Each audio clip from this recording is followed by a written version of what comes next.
প্রশ্ন ছিল তো জিজ্ঞাসা করি মমতা কতগুলো দল করেছে ওর পিসিমণি হয়নি ও তো অবৈধ আরে কার সঙ্গে লিভ টুগেদার করেছে কার সঙ্গে লিভ টুগেদার করেছিল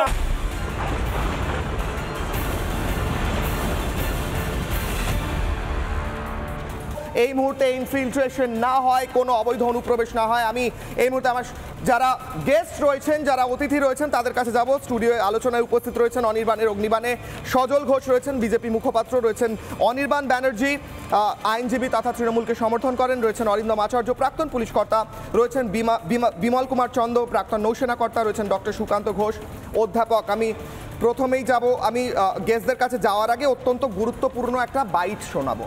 মমতা বন্দ্যোপাধ্যায় কদিন আগে ডিরেক্টলি অ্যাকিউজ করেন, সরাসরি অভিযোগ করেন বিএসএফ খুব পরিকল্পনা মাফিক ইচ্ছে করে বাংলাদেশ থেকে অনুপ্রবেশকারীদের নিয়ে এসে এই রাজ্যে ঢুকিয়ে দিচ্ছে, একটা গোটা অপারেশন। তিনি পুরোটা জানেন, কি বলেছেন তিনি শুনবো।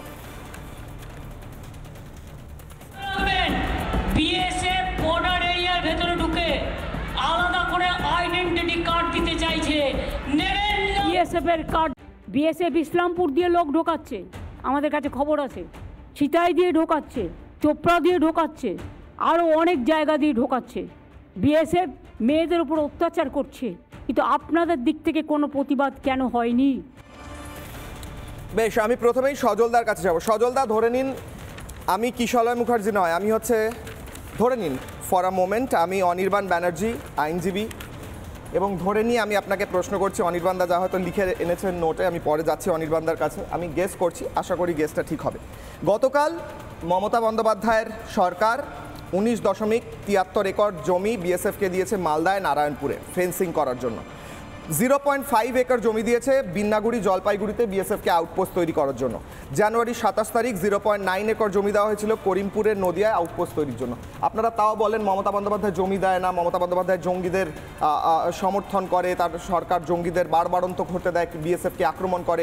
এত মিথ্যে কথা কেন বলছেন আপনারা? হাফ একর জমি দিয়ে সেখানে বিএসএফ বড়জোর কিতকিত খেলতে পারে। হ্যাঁ, সেখান থেকে তাদের মানে ঘাঁটিও হবে না, তাদের ব্যারিকেডও হবে না, তাদের কাঁটাতারও হবে না, কিছু হবে না। এগুলো সব এই যে দিচ্ছি না, এই যে কথাটা হচ্ছে যে দিচ্ছি না, হ্যাঁ, সেই কথাটা কাটার জন্য এক বৌমা শ্বশুরকে কিছুই খেতে দিতে চাইতো না, তো বলছে, শ্বশুর বলছে বাবা মা একটু ভাত দিবি, বলছে ছাই দেবো, বলছে তাই দে, অন্তত দেওয়ার অভ্যেসটা তো হোক। তো বলছি এই যে হাফ একর দিয়েছে এতেই আমি আপাতত খুঁজছি, অন্তত দেওয়ার অভ্যেসটা করুক অন্তত এই সরকার। কত খারাপ কথা! একজন মুখ্যমন্ত্রী হয়ে তিনি বলছেন বিএসএফ মেয়েদের ওপর অত্যাচার করে। অত্যাচার মানে কি ধরনের অত্যাচার করে? তার মানে মেয়েদের তুলে নিয়ে গিয়ে কি তাদের রেপ করা হয়? অত্যাচার মানে কি করা হয়? এটা পরিষ্কার করে ব্যাখ্যা করতে হবে। বিএসএফকে আমরা সেনার সম্মান দিই, সেনা আর বিএসএফ এর মধ্যে কোনো পার্থক্য নেই, কারণ প্রথমে আক্রান্ত হয় বিএসএফ, পরে আসে সেনা। সেই সেনাকে যারা ভারতবর্ষের আমরা যারা নিশ্চিন্তে ঘুমাই, হ্যাঁ, আপনি অনির্বাণ সেজেছেন ভালো, আপনি ভুল করে সাব্বির আলী সাজবেন না, সেই অনির্বাণ আপনারা যে ঘুমন, সে ঘুমোতে পারেন আপনারা শুধুমাত্র এই বিএসএফ এর লোকেরা। সংসার ছেড়ে, পরিবার ছেড়ে তারা শুধু তো এই বাংলাদেশ বর্ডারে থাকে না, তারা কাশ্মীর বর্ডারেও যেতে হয়, বিভিন্ন বর্ডারে তাদেরকে পোস্টিং থাকতে হয়। তারা নিরাপত্তা আমাদের দেয় বলেই আমরা ঘুমোতে পারি। আর সেই বিএসএফকে যিনি এইভাবে অপমান করেন, ইউনূস এইভাবে বোধহয় বিএসএফ এর বিরুদ্ধে কথা বলে না, যেভাবে মুখ্যমন্ত্রী এখানে ভারতবর্ষে বাস করে এই কথা বলার সাহস দেখাতে পারেন। আমরা লজ্জিত বাঙালি হিসেবে যে আমরা এর বিরুদ্ধে গণপ্রতিরোধ এখনো গড়ে তুলতে পারিনি। আর একটা কথা বলছি, এই যে হাতা খুন্তি নিদান এর আগেও দিয়েছিলেন, তার ফল হয়েছিল শীতলকুচি, তার ফল হয়েছিল শীতলকুচি।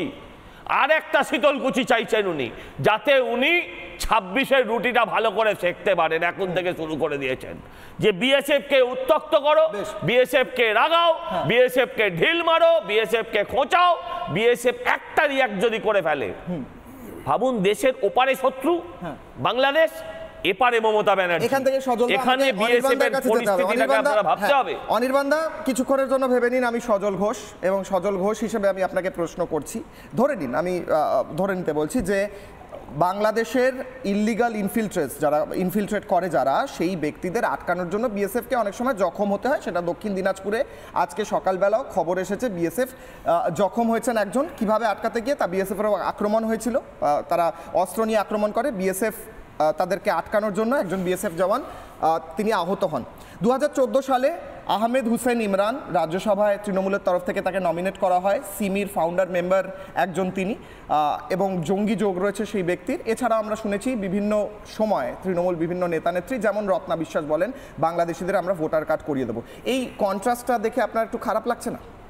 আপনি সজল ঘোষ সেজেছেন ভালো কথা, কিন্তু আপনার কিন্তু একটা লোক ভাড়া করতে হবে প্রতিদিন মনে করাতে যাতে এখন কোন দলে আছেন।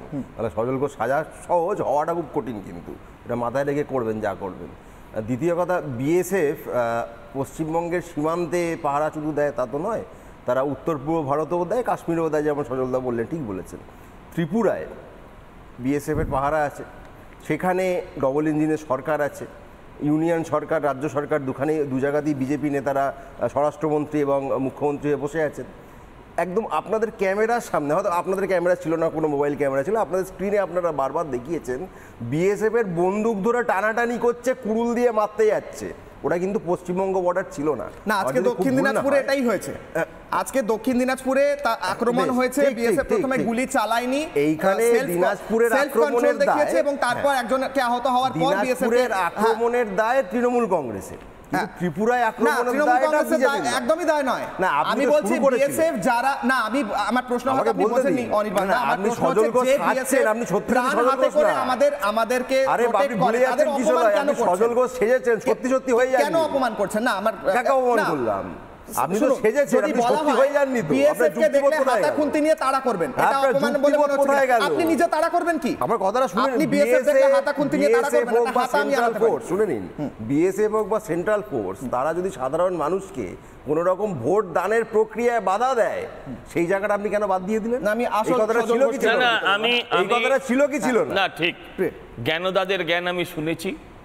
ত্রিপুরায় যে বর্ডারে যে ঘটনাটা ঘটেছিল, কোদাল কুড়ুল নিয়ে যারা মারতে এসেছিল তারা তৃণমূল নয়, আমি একবারও বলিনি।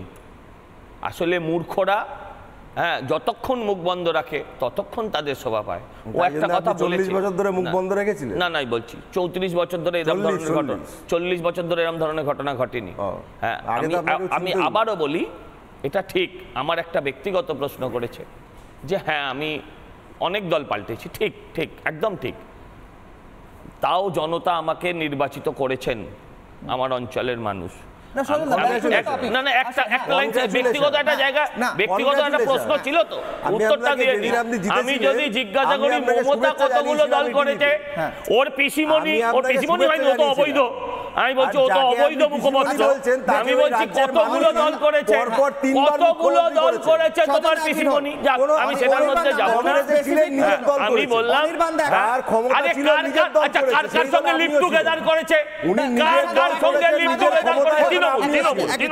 তৃণমূল কার কার সঙ্গে লিভ টুগেদার করেছে, কার কার সঙ্গে লিভ টুগেদার করেছে?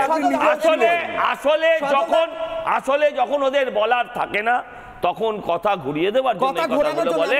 আমি সেটা নানা ধরনের কন্টেন্ট দেখার জন্য লাইক করুন, শেয়ার করুন আমাদের ফেসবুক পেজ, সাবস্ক্রাইব করুন আমাদের ইউটিউব চ্যানেল। পাশাপাশি অন্যান্য ব্রেকিং নিউজের জন্য অবশ্যই চোখ রাখুন রিপাবলিক বাংলায়।